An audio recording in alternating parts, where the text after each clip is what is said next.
دیکھنے کا شکریہ۔ مفتی عثمانی کے بیانات اور شرعی سوالات و جوابات کو لائک، شیئر اور سبسکرائب کرنا نہ بھولیے۔ السلام علیکم ورحمۃ اللہ وبرکاتہ۔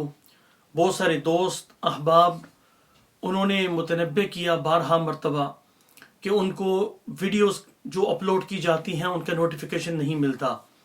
اس کا طریقہ یہ کریں، اگر آپ نے مفتی عثمانی آفیشیل چینل کو سبسکرائب کیا ہے تو ان سبسکرائب کریں۔ ان سبسکرائب کرنے کے بعد دوبارہ سبسکرائب کے بٹن کو دبائیں اور پھر جو بیل آئیکن ہوگا اس کو بھی کلک کیجئے۔ اس کے بعد بہت سارے ساتھیوں نے بتایا کہ ان کو نوٹیفیکیشن ملا ہے۔ امید ہے کہ اس طریقے سے نیکسٹ ٹائم جب بھی کوئی ویڈیو اپلوڈ کی جائے گی آپ کو اس کا نوٹیفیکیشن ملے گا۔ بسم اللہ الرحمن الرحیم۔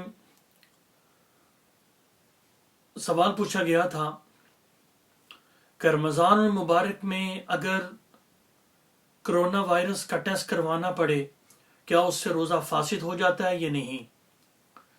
اس سلسلے میں عرض یہ ہے کہ جو کرونا ٹیسٹ کا جو کرائیٹیریا ہوتا ہے، اس کا جو طریقہ ہے وہ یہ ہے کہ روئی لے جا کر ناک کے پچھلے حصے میں رطوبت لی جاتی ہے، پھر اس کے بعد دوسرے حصے سے گلے کے اندرون حصے سے رطوبت لی جاتی ہے۔ تقریباً یہ طریقہ رائج ہے۔ اگر روئی پر کوئی دوا لگی ہو اور وہ دوا منہ کے اندر چلی جائے، یعنی جب وہ گلے کے پچھلے حصے میں وہ رطوبت لینے کے لیے روئی رکھتے ہیں تو اگر وہ دوا منہ میں چلی جائے تو اس سے روزہ فاسد ہو جائے گا۔ لیکن اگر اس پر روئی پر کوئی دوا نہ ہو، اور عموماً میرے اپنی ذاتی خیال میں اور جہاں تک ہم نے انویسٹیگیشن کی ہے اس پر دوا نہیں ہوتی، لیکن پھر بھی معلوم کر لیا جائے کیا اس پر دوا ہے یا نہیں۔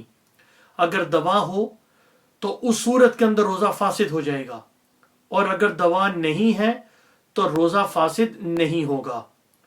یہی سچویشن ناک میں جب وہ روئی ڈال کے ناک کے پچھلے حصے سے رطوبت لیتے ہیں، اور یہی حکم گلے کا بھی ہے۔